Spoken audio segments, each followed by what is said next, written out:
성도님들 한 주일 동안 하나님의 은혜 가운데 평안하셨죠? 또 이렇게 하나님의 성전에서 주님의 시간에 같이 찬송 부르고 또 하나님의 말씀을 연구하게 해주신 하나님께 감사드립니다. 그동안 또 우리 그리웠던 우리 양 목사님 이렇게 임무를 잘 마치시고 건강하신 모습으로 이렇게 뵙게 돼서 하나님을 찬송드리고 여러분 화답해 주시기 바랍니다. 환영합니다. 네.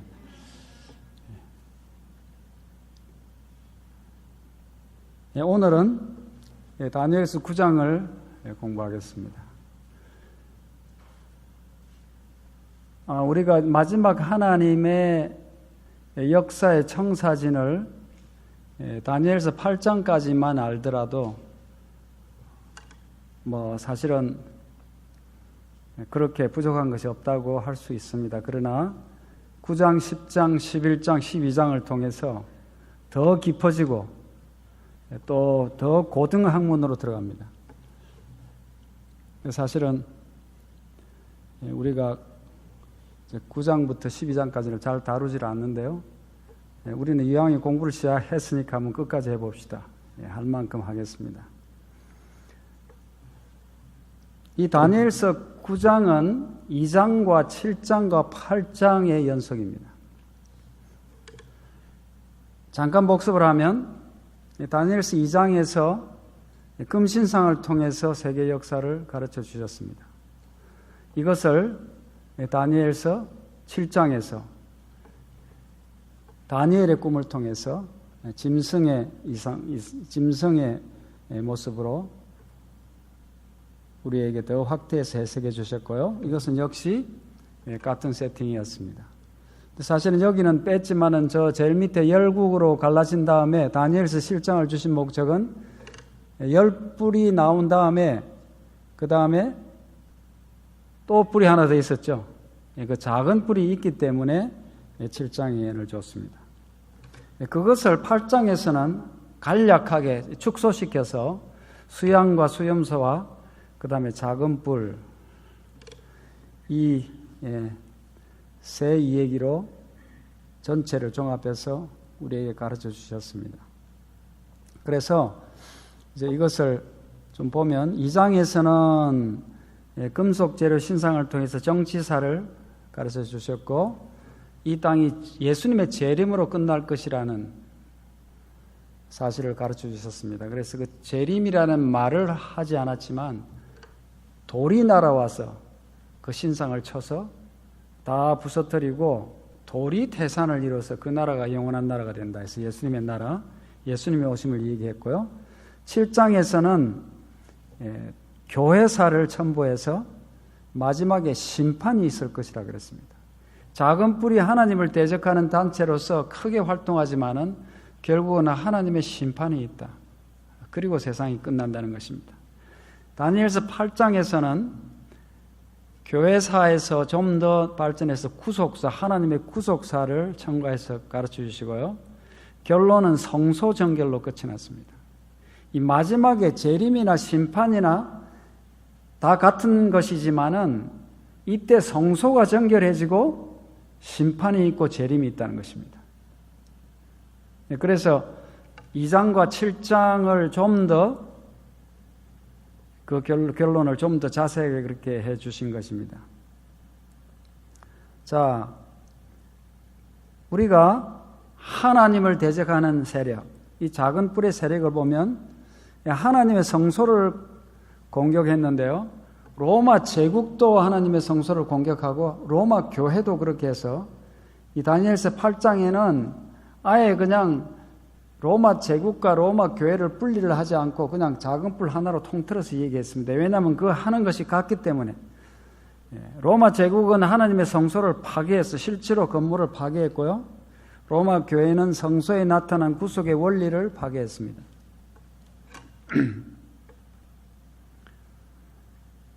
그 다음에 하나님의 백성들을 핍박했습니다.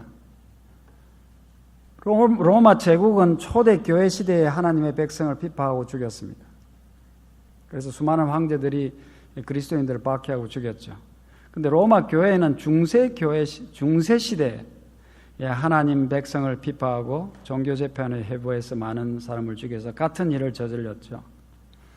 자, 그런데 이제 지난 시간에 우리 공부한 다니엘서 8장에서 10절과 12절을 보면 이 작은 뿔이 그것이 하늘 군대에 미칠 만큼 커져서 그 군대와 별 중에 몇을 땅에 떨어뜨리고 그것을 짓밟고 또 스스로 높아져서 군대의 주제를 대적하며 그에게 매일 드리는 제사를 제하여 버렸고 그의 성소를 헐었으며 범죄함을 인하여 백성과 매일 드리는 제사가 그것에게 붙임 바 되었고 또 진리를 땅에 던지며 자의로 행하여 형통하였더라 그렇게 했습니다. 그래서 하나님과 하나님의 백성들을 방해하고 핍박하고 죽이고 떨어뜨리고 하는 이런 일들을 하는 것을 말했습니다. 13절 14절에 보면 내가 들은 적 거룩한 자가 말하더니 다른 거룩한 자가 그 말하는 자에게 묻되 이상에 나타난 바 매일 드리는 제사와 망하게 하는 죄악에 대한 일과 성소와 백성이 내어준 바 되며 짓밟힐 일이 어느 때까지 이럴꼬. 이렇게 이 작은 뿔의 세력이 이렇게 하나님을 대적하는 일을 하는데 언제까지 도대체 이렇게 할 것인가 궁금하지 않겠어요? 그래서 어느 때까지 이럴꼬 하매 그가 내게 이르되 2300주야까지니 그때 성소가 정결하게 함을 입으리라. 그렇게 했습니다. 그리고 다니엘서 8장에는 그 이제 해석이 없습니다. 그러니까 궁금했겠어요? 안 궁금했겠어요? 다니엘이 매우 궁금했겠죠. 도대체 이 감히 하나님을 대적하는 이 세력이 도대체 누구며 언제까지 일이 있을 것인가 궁금했어요. 그래서 그 바로 다음 절에 나 다니엘이 이 이상을 보고 그 뜻을 알고자 했다 그랬어요. 알고 싶어 했어요. 그때 이제 사람 모양 같은 것이 내 앞에 섰고 19절로 넘어가 보면 가로되 진노하시는 때가 마친 후에 될 일을 내가 내게 알게 하리니 이 이상은 내가 이렇게 본 이상은 정한 때 끝에 관한 일임이니라. 끝에 관한 일입니다. 어떤 하나님이 정해놓으신 때가 있는데 그 정해놓으신 때의 끝에 간 일이다. 끝에 일어날 일이다. 그렇게만 말씀해 주셨어요. 또 그 다음에 26절부터 27절까지 보면 이미 말한 바 주야에 대한 이상이 확실하니 아까 2300주야까지는 주야였잖아요. 이 이상이 확실한 것이다. 너가 지금 비록 깨닫지 못했다 할지라도 이 이상은 확실한 것이다. 확실하니 너는 그 이상을 듣고 잊어버리지 말고 간수하라. 잘 지키고 간수하고 있으라. 잘 써놔야 되겠죠? 간수하라. 이는 언제 일이라고요? 여러 날 후의 일이다. 지금 너 있을 때 당장 일어날 일이 아니고 여러 날 후의 일이다. 그렇게 하면서 그랬더니 이에 나 다니엘이 혼절하여 수위를 앓다가 얼마나 이 이상이 너무나 정말 어마어마하고 두렵고 어떤 일이 일어날 수 있을까? 어떻게 이런 세력이 존재할 수 있을까? 그리고 그걸 알고자 하는 마음에 알 수도 없고 그래서 몸살을 알았다. 혼절해가지고 몸살을 알았다는 거예요. 앓다가 일어나서 왕의 일을 보았느니라. 내가 그 이상을 인하여 놀랐고 그 뜻을 깨닫는 사람이 있었어요? 없었어요? 없었다고 그렇게 말했습니다. 그렇게 해서 다니엘서 8장이 끝납니다. 이렇게 해서 이 2300주야의 이 이상이 끝나버렸다면 오늘 여러분은 이 자리에 저하고 같이 있지를 않습니다. 이 이상이 그 다음에 나오는 다니엘서에서 하나님이 그 이상을 푸는 것을 가르쳐 주셨기 때문에 오늘날 이 교회가 생겼고 여러분과 제가 이 자리에 있는 것이에요. 얼마나 감사한 일인지 모르겠습니다. 2300주야가 되면 성소가 정결한다고 되어 있는데 이 성소의 정결은 대속죄일 날 있었습니다. 이스라엘에 성소가 있었죠. 그 성소는 1년 내에 피를 뿌리기 때문에 성소가 아주 더러워졌어요. 무엇 때문에 더러워졌죠? 먼지가 앉아서? 피 때문에. 근데 피는 뭘 상징하는 거예요? 우리의 죄가 예수님을 통해서 성소에 뿌려지기 때문에 우리 죄로 인해서 죄의 기록으로 성소가 더럽혀져 있어요. 그것을 그대로 더럽힌 죄를 그대로 놔두면 안 되겠죠. 없애는 날이 오는 것입니다. 깨끗이 청소하는 날이. 그것을 대속죄일에 했습니다. 그것은 하나님께서 이 온 우주에 있는 죄를 언젠가는 소멸할 날이 있다는 것을 매년 보여주신 것이에요. 그러므로 2300주야가 되면 성소가 정결된다는 예언의 말씀은 2300주야가 되면 이 세상의 대속죄일이 시작되고 정결의식을 하게 된다는 말입니다. 이 대속죄일의 예식을 통하여 하나님의 백성들은 모든 죄가 소멸되고 구원을 얻게 될 것입니다. 그러나 하나님을 대적하는 사단과 그 무리들은 심판을 받고 멸망을 당할 것입니다. 우리는 이 예식이 마쳐지기 전 은혜의 시기에 우리 자신을 돌아보고 회개하여 참 하나님의 백성이 되어야 하겠습니다.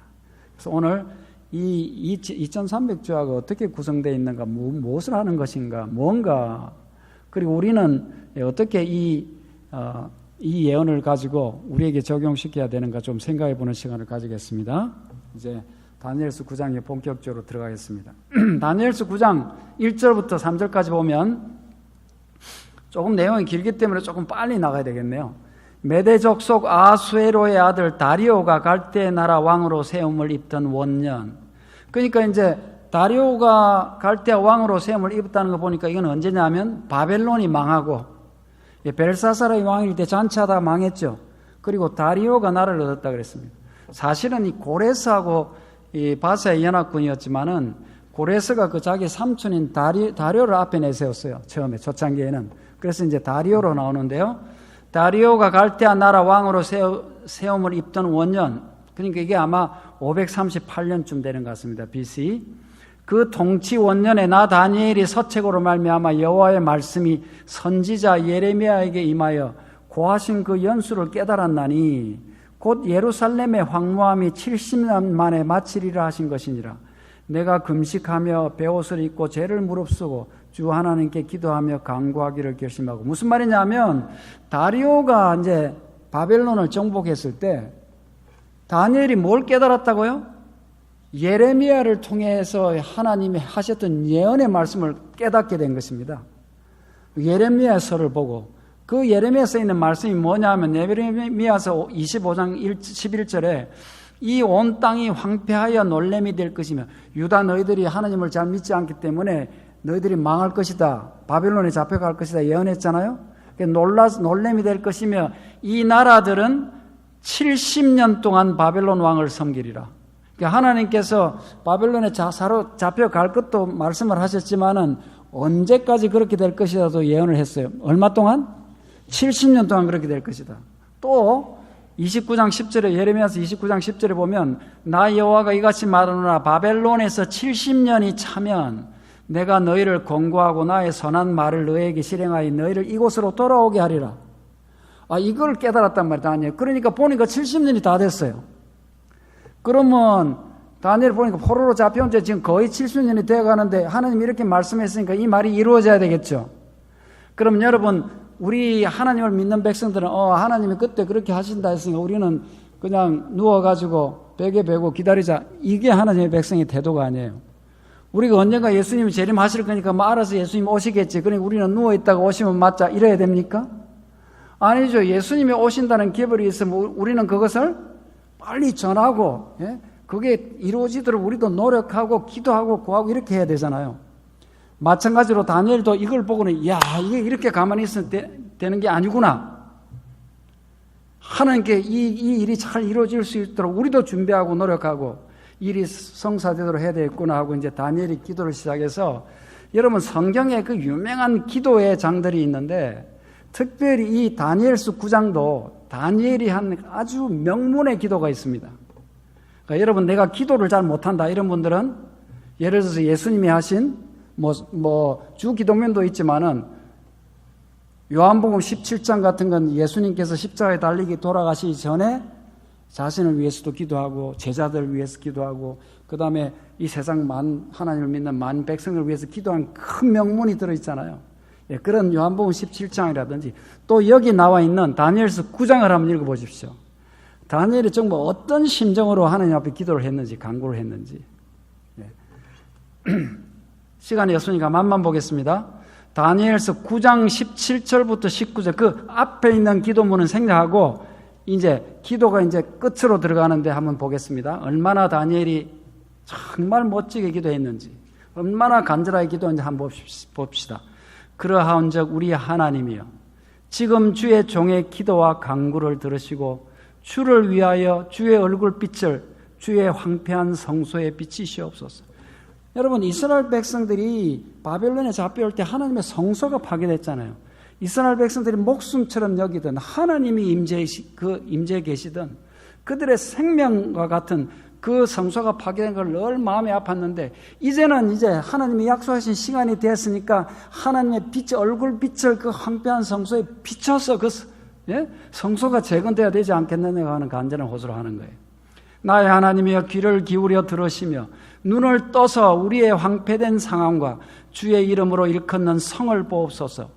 우리가 주의 앞에 간구하옵는 것은 우리의 의를 의지하여 하는 것이 아니요 주의 큰 긍휼을 의지하여 하면은.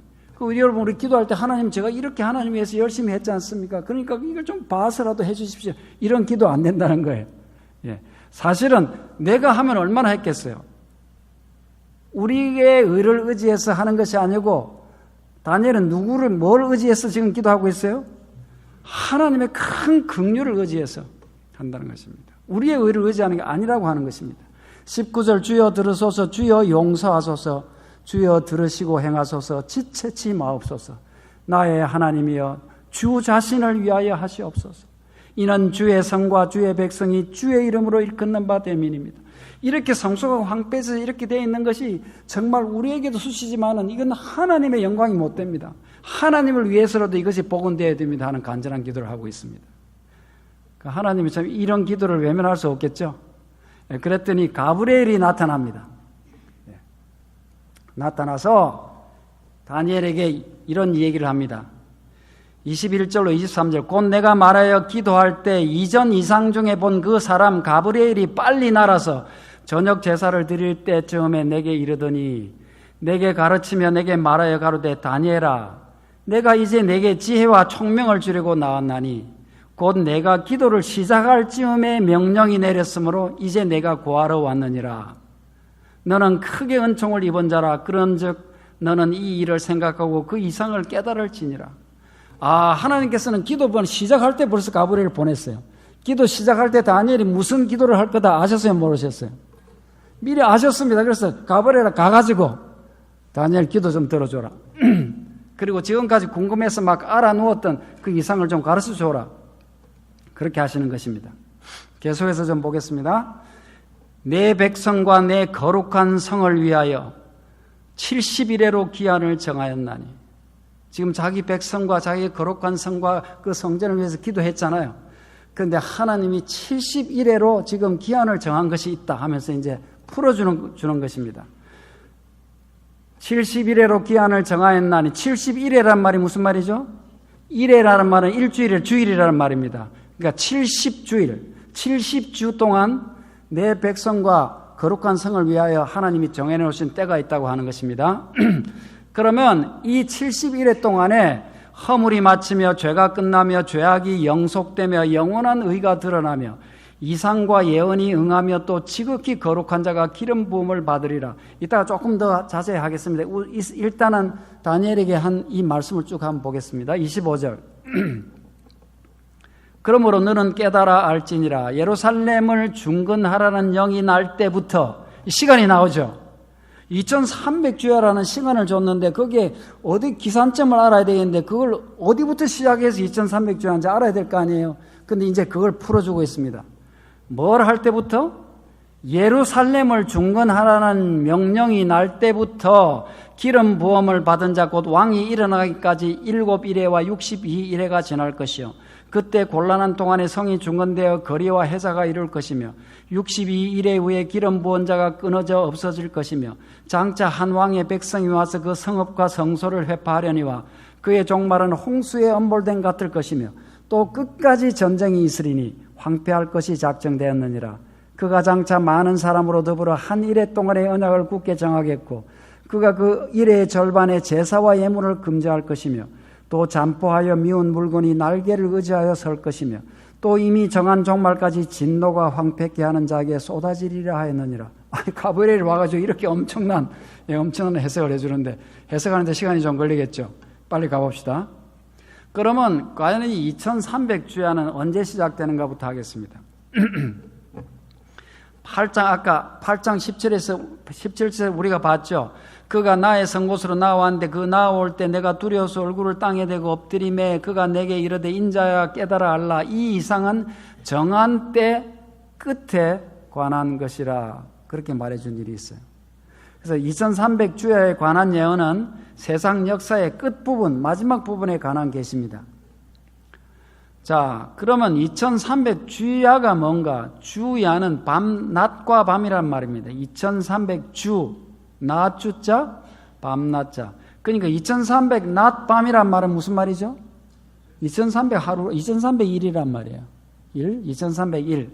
2300주야는 2301입니다. 따라서 성경의 역사적 예언에 나타난 1일을 1년으로 환산하는 year day principle에 집어넣으면 성경의 예언상의 하루는 1년으로 계산하면 2301은 2300주야는 2300년의 기간을 말하고 있습니다. 그런데 2300주야를 설명하는 다니엘서 9장 24절부터 27절의 내용은 모두 이 2300년이라는 특정한 기간 안에서 일어나는 사건입니다. 그런데 이 2300주야가 언제부터 시작되는 줄 알아야 2300년이라는 시간을 계산할 거 아니에요. 다니엘서 9장 25절의 그 시작점을 찾을 수 있는 단서를 천사 가브리엘이 주었습니다. 예루살렘을 중건하라는 영이 날 때부터 그렇게 말했습니다. 그래서 2300주야는 예루살렘을 중건하라는 영, 예루살렘이 부서져 있으니까 예루살렘을 중건하라는 영이 날 때부터 2300주야가 시작된다. 그렇게 말하는 것이에요. 그런데 예루살렘 중건령은 세 번 내렸습니다. 예루살렘을 가서 중건하라 하는 명령이 3번 내렸어요. 그러니까 이게 1차 때 명령을 기준으로 잡아야 될 것인가, 두 번째인가 세 번째가 검토해 봐야 되겠죠. 그런데 이 예언에 적용시킬 수 있는 때를 찾기 위해서는 면밀한 검토가 필요합니다. 한 가지 염두에 두어야 할 사실은 예루살렘 성전 중건령이 아니라 성 전체 중건령이라는 점입니다. 예루살렘 성을 중건해라는 영이 아니고 예루살렘을 중건해라. 예루살렘 전체가 부서져 있으니까. 그래서 이제 역사에 보면 1차, 2차, 3차 예루살렘 중건령이 있었는데 명령을 내린 왕은 고레스, 2차는 다리우스, 3차는 아닥사스다 왕이 내렸습니다. 다 메데파사 왕이에요. 연대는 주전 537, 520, 457년 이렇게 내렸고요. 이제 성경의 근거는 그 밑에 에스라서, 역대하, 에스라 뭐 이렇게 나와 있습니다.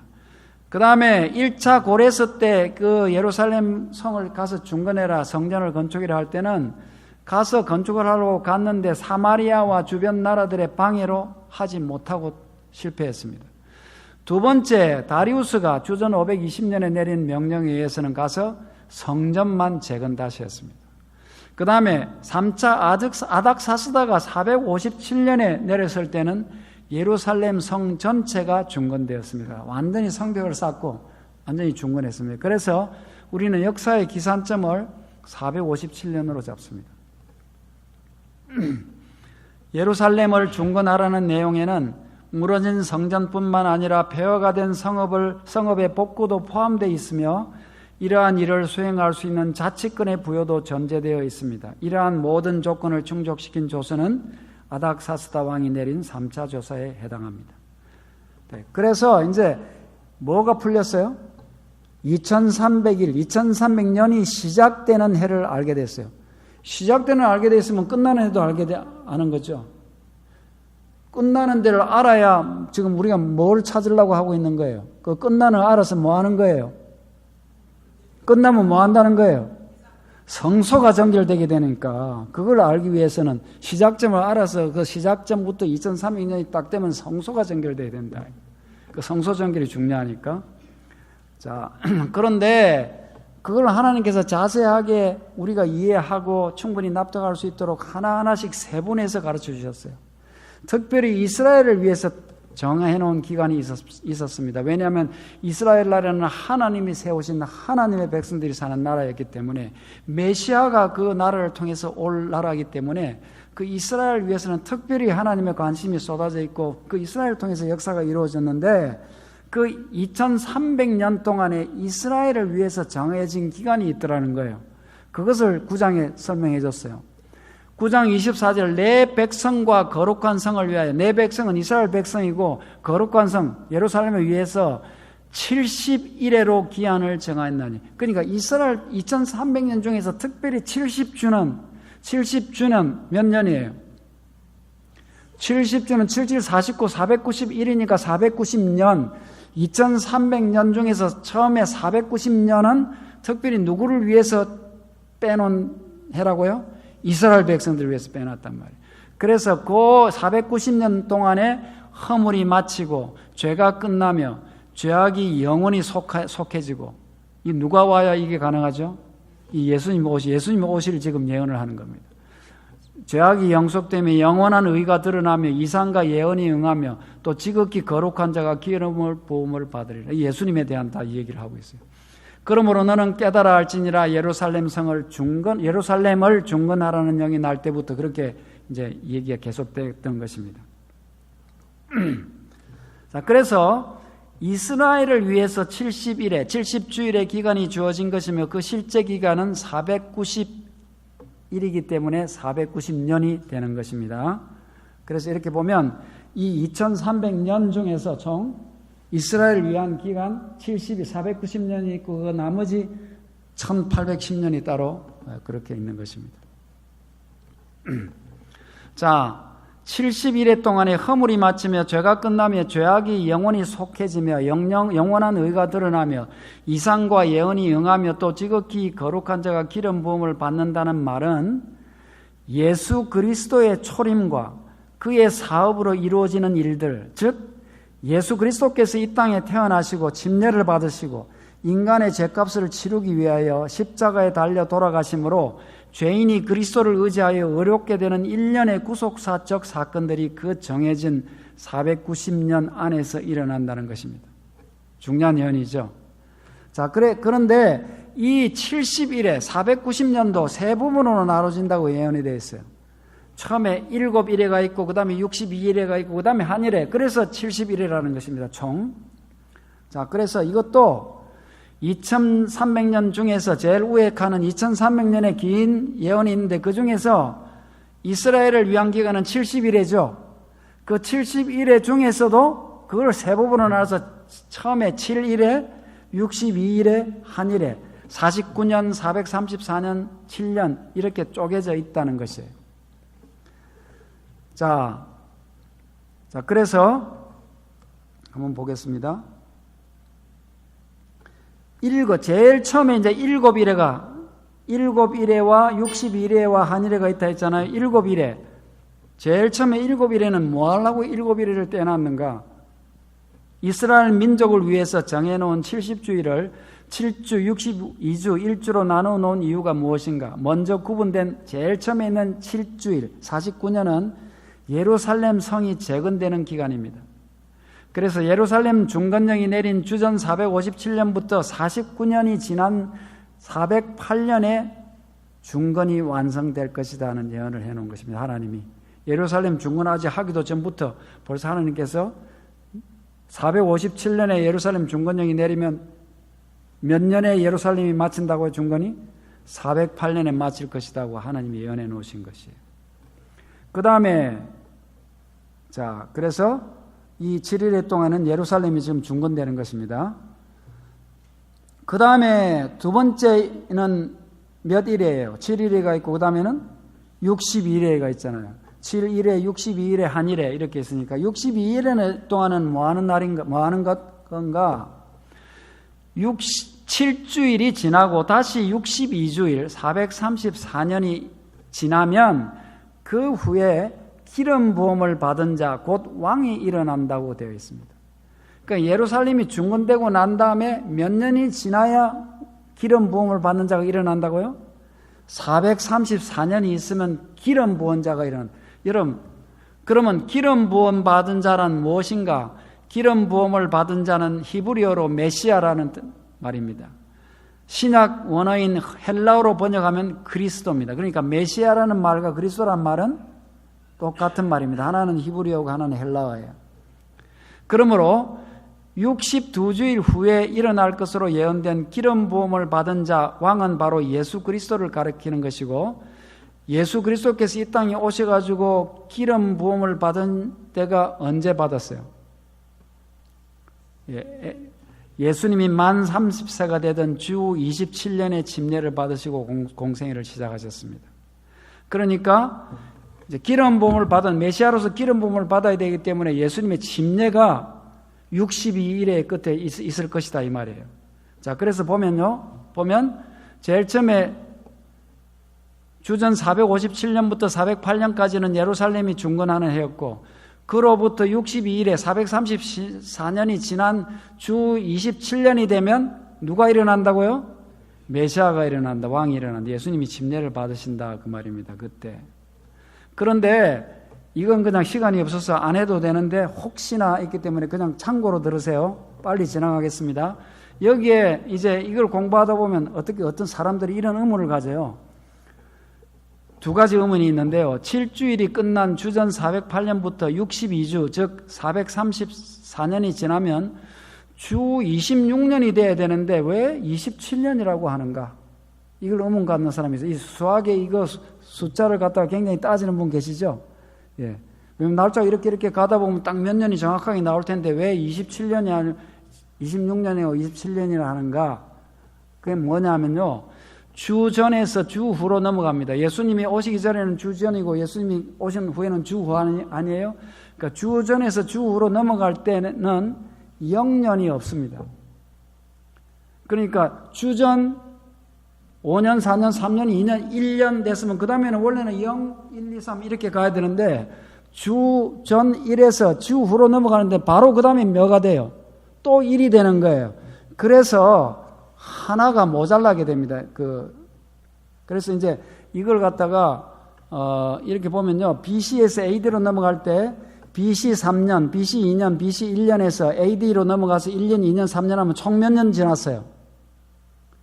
지금 총 몇 년 지났어요? BC 3년부터 AD 3년까지. 6년 지났잖아요. 3, 2, 1, 1, 2, 3, 6년 지났잖아요. 근데 그거를 실제로 계산을 해보면요. 5년밖에 안 돼요. 사실은 6년이 지났는데. 왜냐하면 3년부터 2년까지가 1년이고 2년부터 1년까지가 또 그 다음에 2년째고 1년부터 0이 있어야 그 다음에 3 되고 또 0에서 1까지가 4 되고 이래야 되는데 0이 없으니까 바로 1로 넘어가면서 3, 그 다음에 2로 넘어가면서 4, 3으로 5 되기 때문에 실제로 계산상으로는 6이 돼야 되는데 계산을 빼보면 5가 되는 한 해가 항상 모자라요. 그래서 BC에서 AD로 넘어갈 때는 항상 뺀 다음에 뭘 더해줘야 된다? 1이라는 숫자, 1을 더해줘야 됩니다. 거기에 대해서 의문을 가진 분만 그냥 나중에 더 자세히 하시고요. 막 그렇다고만 아시면 됩니다. 그래서 62일에 434년이 되는 주 27년에 예수님이 뭐 하신다고요? 기름 부음을 받으신다. 침례를 받으신다. 왜냐하면 예수님이 침례를 받으실 때 성령이 기름 부었어요? 안 부었어요? 성령이 비둘기처럼 내려와서 임하셨잖아요. 그것을 예수님의 기름 부음, 메시아 역할의 시작으로 보는 것입니다. 그 다음에 두 번째, 서력 기원은 예수의 탄생을 기준으로 해서 제정된 것이기 때문에 예수가 침례를 받으신 30세 되는 해는 서기 31년이 돼야 되는 것이 아닌가, 이런 의문도 있어요. 여러분, 예수님이 성경에 보면 일하러 나오셨을 때 이제 목수일 하시다가 일하러 나올 때 몇 살쯤 됐다고 돼 있어요? 30살이라고 돼 있어요. 그러면 30살이면 예수님 날 때부터 시작해서 1년, 2년, 3년 했으면 서력에 뭐 해야 되겠어요? 1년 지나가서 한 살이면 1년, 2년 해가지고 그러면 AD 31년이 돼야 했는데 왜 아까 27년이라고 27년에 왜 기름 부음을 받았다 하는가? 그런 의문을 가진 사람이 있겠어요? 없겠어요? 예, 당연히 있습니다. 여러분 그냥 믿음이 좋아서 그렇다 하면 그냥 하지만 따지는 사람은 따지죠. 서력 기원은 디오니수스 엑시쿠스라는 사람이 로마 건국을 로마 건국 754년을 예수님 탄생한 해로 계산해서 그 해를 AD란 말은요, BC는 Before Christ, 예수님 오시기, 크라이스트 오시기 전에 해다 BC고, AD는 라틴어예요. 아노 도미니, 주님의 해라는 것입니다. 그래서 그것을 1년으로 한 것인데, 이 사람이 로마 건국이 754년인 줄 알았어요. 그때 예수님이 났다고 알았는데, 나중에 역사를 좀 더 공부하다 보니까 754년이 아니고 750년이라는 거예요. 몇 년이 틀렸습니까? 4년을 잘못 계산했어요.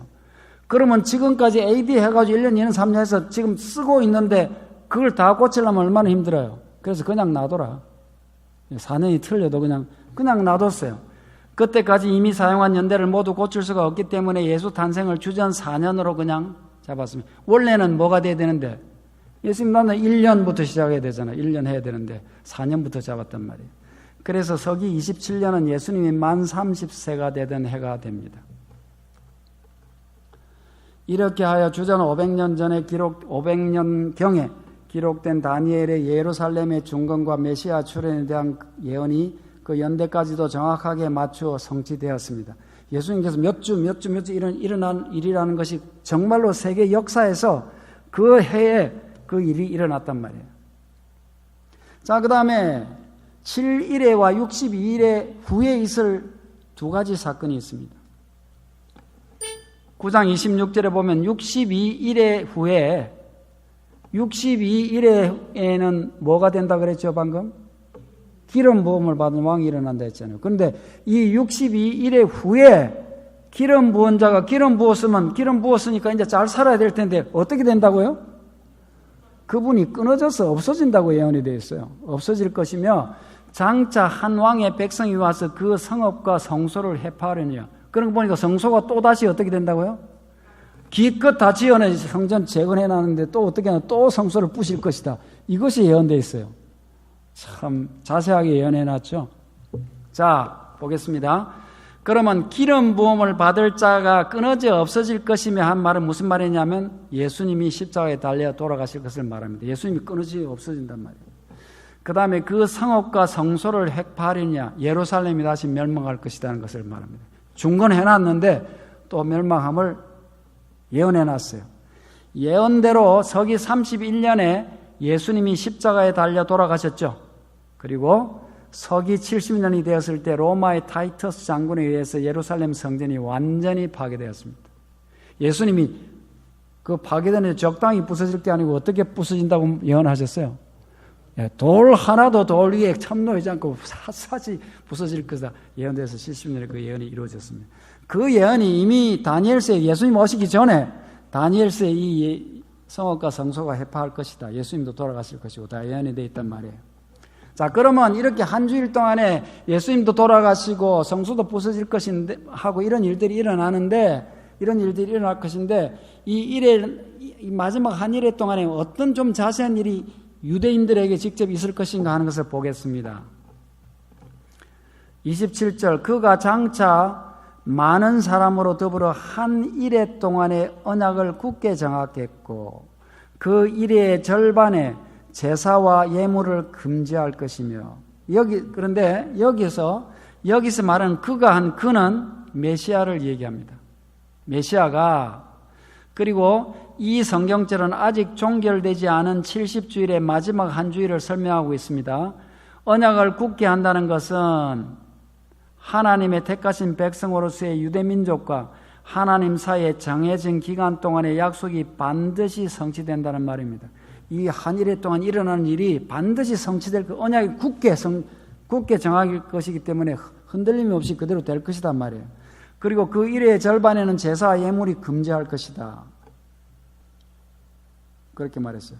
자, 2300년 동안에 70일이가 이스라엘 백성을 위한 기간인데 7일에 62일에 한일회가 있는데 한일회의 절반이 지금 주 27년부터 34년까지니까 그 절반은 몇 년이 되는 거예요? 지금 십자가 서 있는 그 31년에 이제 그 일의 절반에 제사와 예물을 금지한다는 말입니다. 그래서 일의 그 한 일의 마지막 7년에 27년, 31년, 34년 이렇게 해서 그 절반이 31년에 된다는 말입니다. 예수께서는 정확하게 주 31년 봄 6월절에 돌아가심으로 그동안 예수의 희생을 예표하던 제사와 예물이 종식되었습니다. 제사와 예물을 금지한다 그랬잖아요. 지금까지는 제사 드려야 됐어요, 안 드려야 됐어요? 맨날 양 잡아 드려야 되고 소 잡아 드리고 했잖아요. 예물 바치고 했잖아요. 그런데 예수님이 돌아가심으로써 원형이신 예수님이 오셔서 직접 돌아가시기 때문에 이제는 더 제사와 예물이 필요 없어요. 그래서 제사와 예물을 금지. 그 언제? 그 일의 절반에 날짜를 계산해 보니까 AD 몇 년에? 31년에 그렇게 말해놨어요. 예수께서 십자가에서 운명하시는 순간 제사제도가 진행되던 성전의 휘장이 보이지 않는 손에 의해서 찢어졌습니다. 다음은 당시의 성전의 모습을 묘사한 걸 한번 보겠습니다. 시대소망 상권 294페이지 보면 모든 것이 공포와 혼란뿐이었습니다. 예수님이 돌아가실 때. 제사장들은 희생제물을 주기로 했으나 칼은 그 무기력한 손에서 떨어지고 양은 도망하였습니다. 하나님의 아들의 죽음으로 모형이 원형과 마주쳤다. 큰 희생이 이루어졌다. 지성소로 가는 길은 열리었다. 새로운 삶의 길이 만민을 위하여 준비되었다. 죄 많고 슬픔에 찬 인간들은 대제사장이 나오는 것을 더 이상 기다릴 필요가 없었다. 이제는 더 이상 예물 드리고 가서 막 안에 들어가고 이럴 필요가 이제 없어졌다는 것이에요. 그것을 지금 설명하고 있습니다. 자, 그래서 마지막 한 일회가 남아있는데 그 마지막 한 일회 절반까지는 예수님의 돌아가심으로 성취됐어요. 그럼 또 마지막 절반이 또 남아있죠. 한 일회. 아직도 유대인을 위하여 70일의 기간 중에서 한 일회의 절반인 3년 반이 남아있습니다.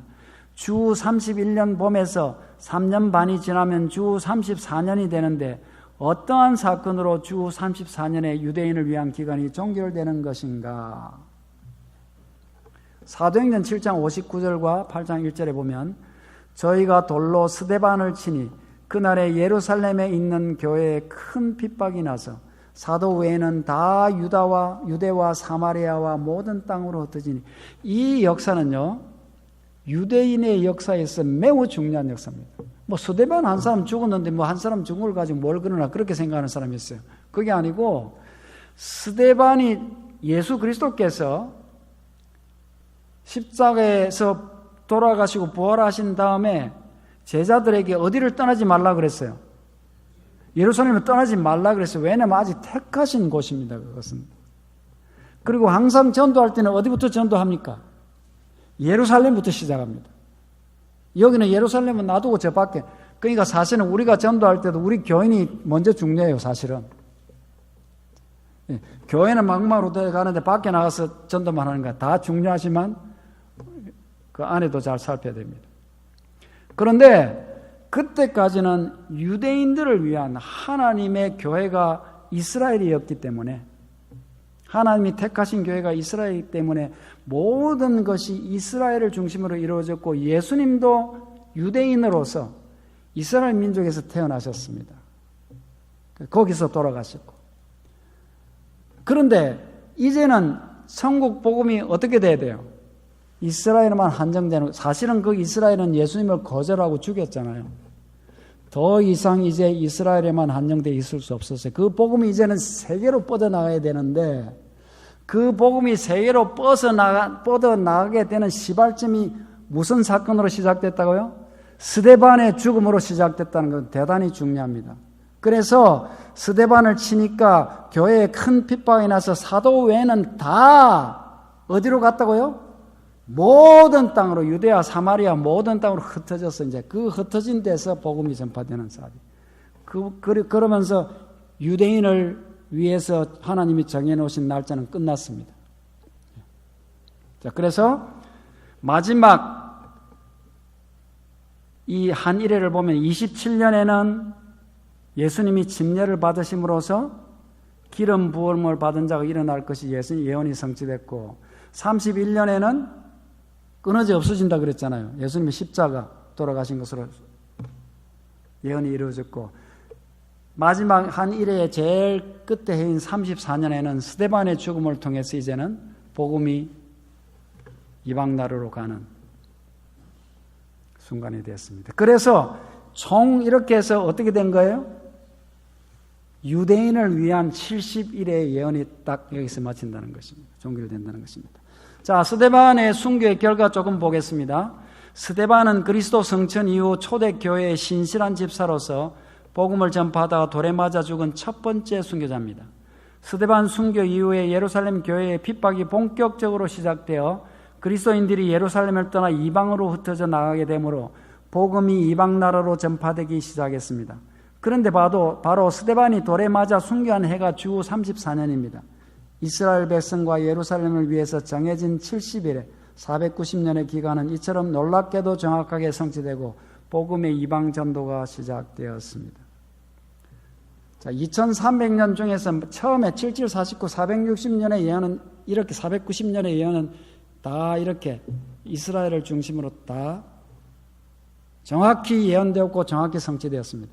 예루살렘을 중건한 것, 그 다음에 메시아가 일어난 것, 예수님의 십자가, 그 다음에 복음이 세계로 전파되는 것까지 다 끝났습니다.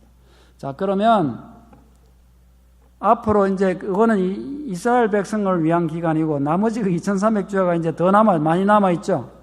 2300주야는 언제 맞춰졌고 그때로부터 무엇이 시작되었는가 보겠습니다. 2300주야의 예언은 몇 년에 시작했죠, 아까?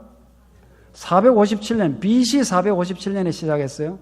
그래서 2300년을 끝까지 가보면 1844년입니다. AD 1844년이 되면 2300년이 마치는 해이고, 그때 뭐가 정결하게 된다? 성소가 정결하게 된다. 이렇게 되는 것이에요. 전체 기간이 2300년이고 그 기산점이 주전 457년이므로 2300주야가 맞춰지는 해는 쉽게 산출해낼 수 있습니다. 우선 2300년에서 457년을 제하고 주전에서 주로 넘어갈 때 아까 중복되는 1을 항상 더해준다 그랬죠.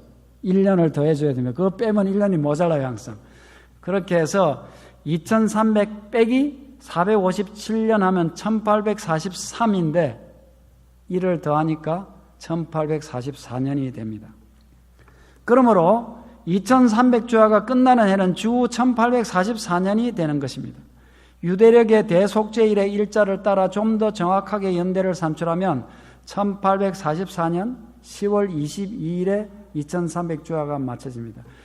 유대인들이 대속죄일에 성소를 정결하게 하는 날인데 이때도 성소를 정결하는 것이기 때문에 성소 정결한 날이 대속죄일 아니에요? 대속죄일이 오늘날 우리의 날짜로 계산하면 10월 22일이기 때문에 1844년 10월 22일이다.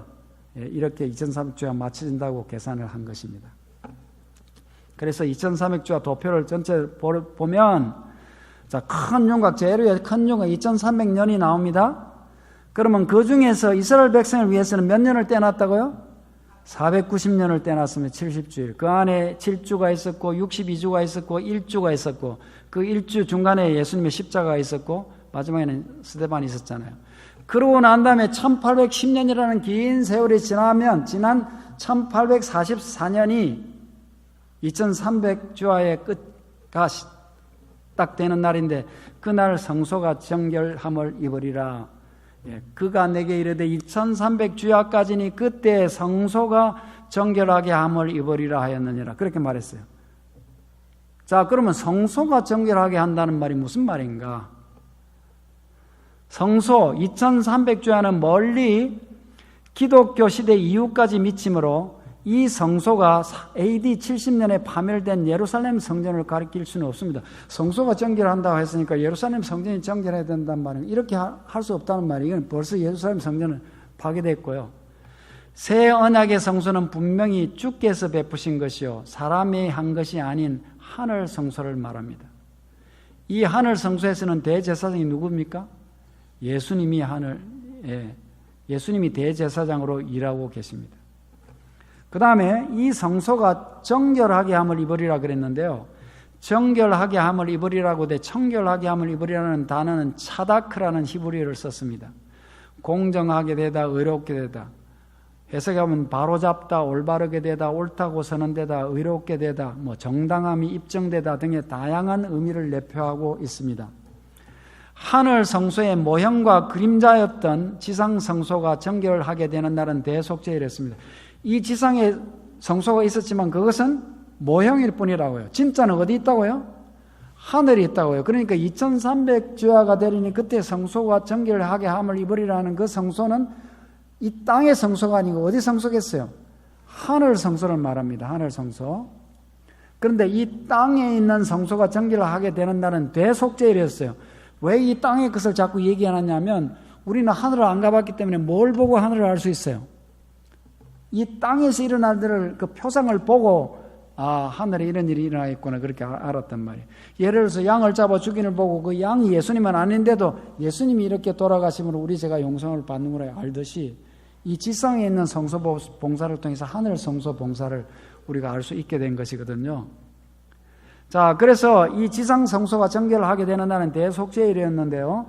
해마다 돌아오는 대속죄일은 말세에 그리스도께서 하늘 성소에서 행하실 사업에 대한 표상입니다. 해마다 대속죄일이 그 성소를 정결하게 한 것은 결국은 이 세상 끝에 하늘 성소를 정결하게 할 것이라는 걸 가르치기 위해서 있었단 말이에요. 그래서 다니엘서 8장 14절 성소가 정결하게 함을 입으리라는 이 예언은 이 특별한 사업이 시작되는 시간을 알려줍니다. 하늘 성소의 정결은 조사 단계에서 시작하여 집행 단계로 마치는 마지막 심판의 모든 작업을 포함하며 그 결과 우주에서 죄가 영원히 건절된다. 자, 보십시오.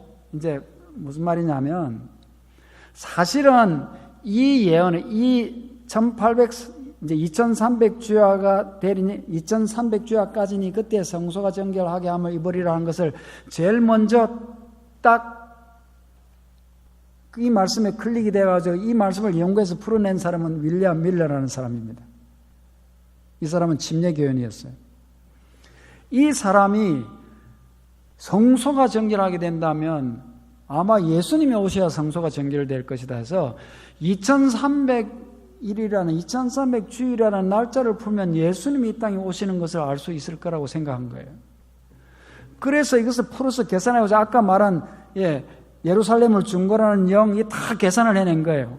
예루살렘 중간하는 연이 3번이 있었는데 어디부터 계산해야 맞는가 해서 다 해보고 그게 왜냐하면 중간하고 다 그게 얻은 걸 마찬하는 걸 클루를 주기 위해서요. 하나님이 이스라엘 위해서 빼놓은 70주일의 예언을 정확하게 성취된 그 연도를 주셨잖아요. 그걸 비춰보면 457년에 3차 중건령이 맞는 게 확실해요. 거기서부터 시작해 그 연도들이 딱딱 맞아 들어가니까 이렇게 정확하게 이루어졌구나. 그러면 1844년이면 예수님이 오시겠다. 그래가지고 무슨 운동을 시작했어요? 재림운동이라는 걸 시작한 것입니다. 그때 제7일 안식 예수 재림교회는 그 운동에 가담했어요, 안 했어요? 했어요, 안 했어요? 가담 안 했어요. 왜냐하면 제7일 안식 예수 재림교회는 없었습니다, 그때. 아직 생기기 전입니다. 이건 제7일 안식 예수 재림교회에서 한 운동이 아니고 제7일 안식 예수 재림교회라는 것은 있지도 않은, 존재하지도 않은 때 다른 교회 사람들이 침례교인의 이 주장에 의해가지고 이것이 시작됐단 말이에요. 그래가지고 이것이 퍼나가니까 이 다니엘서 예언이 너무나 정확하게 이게 2300주야 예언, 그 다음에 70주 예언이 이렇게 너무 정확하게 맞으니까 수많은 사람들이 예수님을 기다렸습니다. 그런데 예수님이 왔어요, 안 왔어요? 1844년에 왔으면 우리는 벌써 없잖아요, 그죠? 안 오셨기 때문에 우리가 있는 거예요. 그러면 그 안 오신 게 왜 안 오셨죠? 왜 1840 성소 정결이 무슨 뜻이었어요? 이것이 이 성소 정결하게 하는 것은 지성소 봉사를 시작하는 것이구나 하는 걸 나중에 알게 됐습니다. 예수님이 안 오시고 대실망을 겪고 난 다음에 그러면 도대체 성소 정결을 한다니 무슨 말인가? 그래가지고 아무리 안 하다가 성경을 더 연구해서 보니까 진짜 성소는 땅의 성소가 아니고 하늘에 있는 거구나. 그러면 하늘에 있는 이 성소를 정결하기 위해서는 항상 무슨 예식이 필요하다고요? 대속죄일에 심판하는 일이 있어야 된단 말이에요.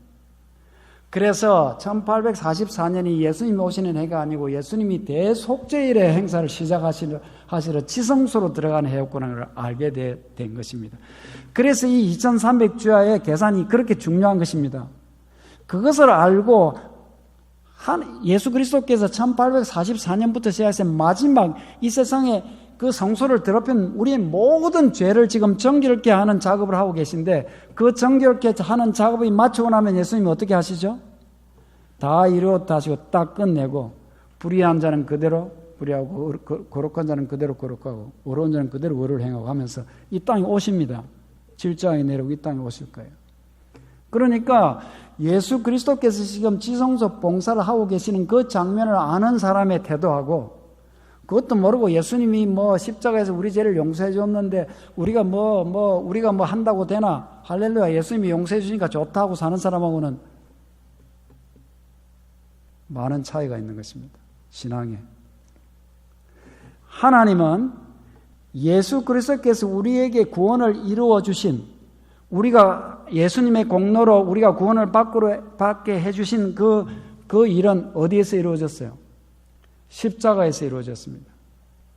예수 그리스도께서 우리의 모든 죄를 지시고 내 죄값을 다 지시고 내 죄값을 죽음으로 갚아주신 것이 구원이 시작됐습니다.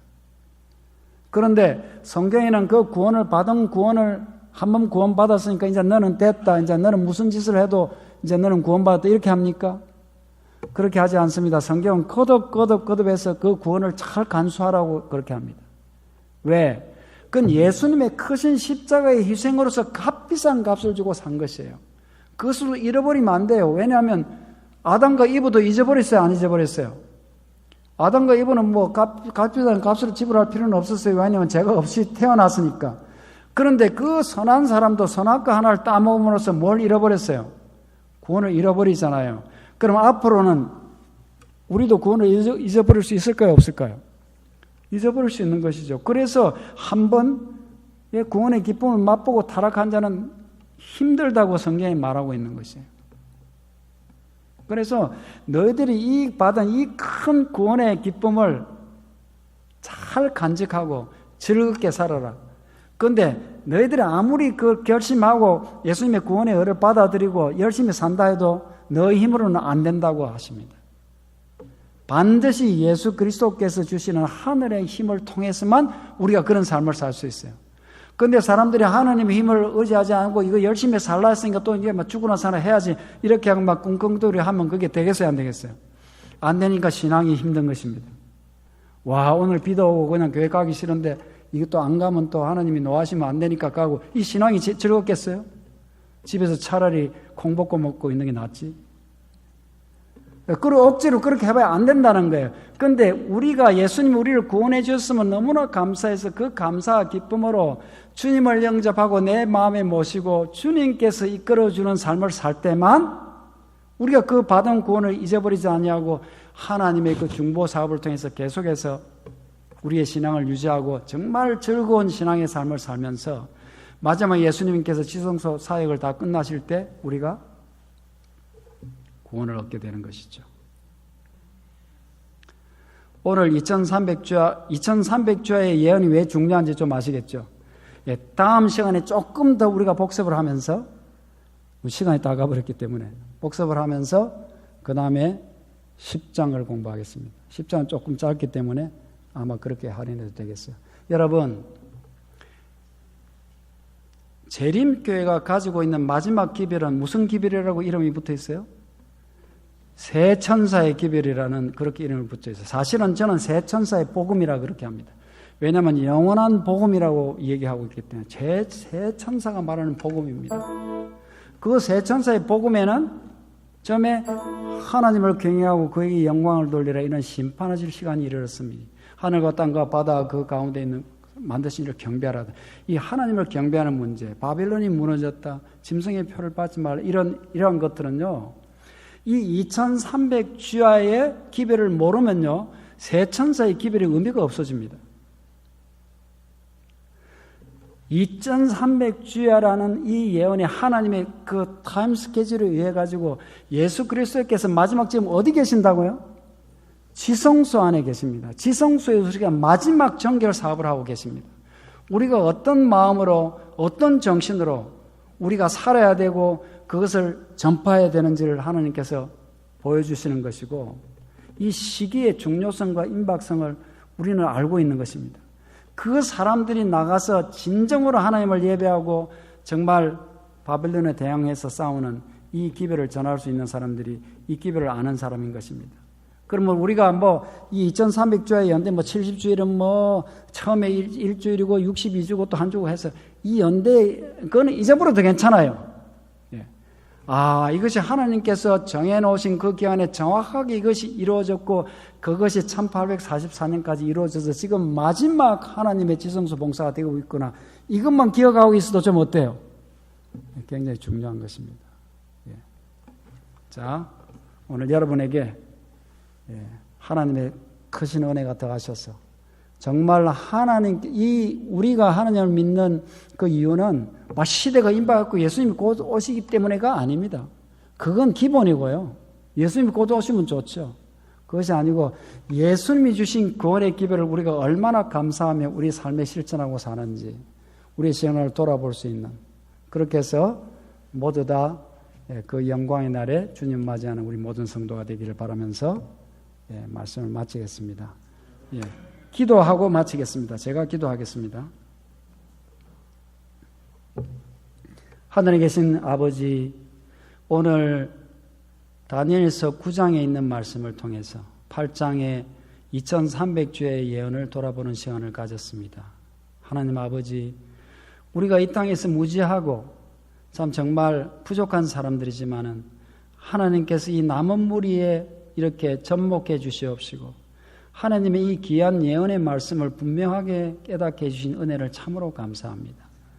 하나님, 우리가 이러한 것들을 알 때 우리의 신앙을 얼마나 우리가 견고하게 잡을 수 있는 큰 기초가 되며 우리는 그 하나님의 위대하신 계획 속에서 정말 흔들림 없는 신앙을 할 수 있는 기회를 가지게 되었습니다. 하나님